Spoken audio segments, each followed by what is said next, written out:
Hello friends, आप सभी लोग रावण के बारे में तो जानते ही होंगे, द किंग ऑफ लंका। लेकिन सवाल ये है कि रावण सिर्फ एक खलनायक था या फिर भगवान शिव का सबसे बड़ा भक्त।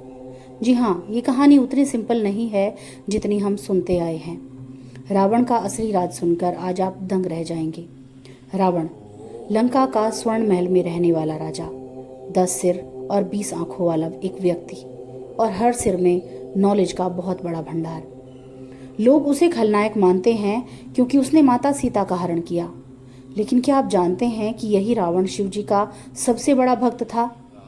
उसने लिखा था शिव तांडव स्तोत्र, जिसे आज भी लाखों लोग भक्ति भाव से गाते हैं।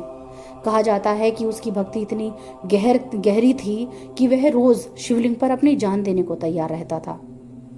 एक बार तो उसने अपने ही सिर भगवान शिव को अर्पित कर दिए, और जब 10वां सिर काटने जा रहा था तब भगवान शिव स्वयं प्रकट हुए और उन्होंने कहा, रावण, तुम मेरे परम भक्त हो। लेकिन फिर वही रावण अपनी शक्ति और अहंकार में इतना डूब गया कि उसने धर्म की मर्यादा तोड़ दी और उसने अपनी शक्ति का गलत प्रयोग किया। भक्ति से अर्जित ऊर्जा का प्रयोग अहंकार और वासना को पूरा करने में किया। यही कारण है कि जो रावण शिव का भक्त था वही रावण इतिहास में खलनायक बन गया। रामायण हमें यही सिखाती है कि पावर चाहे भक्ति से मिले या तपस्या से, अगर उसका उपयोग गलत होगा तो उसका अंत भी विनाशकारी ही होगा। तो असली सच ये है कि रावण सिर्फ विलेन नहीं था, वो एक स्कॉलर, एक महान शिव भक्त, एक म्यूजिशियन और एक महान राजा भी था। लेकिन उसका डाउनफॉल उसके ईगो और उसके गलत कर्मों से हुआ।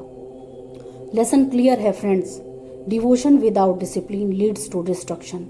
यानी अगर भक्ति में भी अहंकार आ जाए तो भक्त भी राक्षस बन सकता है। तो मित्रों, रावण भक्त भी था और खलनायक भी। फर्क सिर्फ इतना है कि उसकी भक्ति ने उसे ऊंचाई दी, लेकिन उसके अहंकार और गलत कर्मों ने उसे गहरी खाई में धकेल दिया। Then remember this, real devotion is not about power, it's about surrender. और जो सरेंडर करना भूल जाता है उसका हाल रावण की जैसा ही होता है। थैंक यू दोस्तों, लास्ट तक बने रहने के लिए।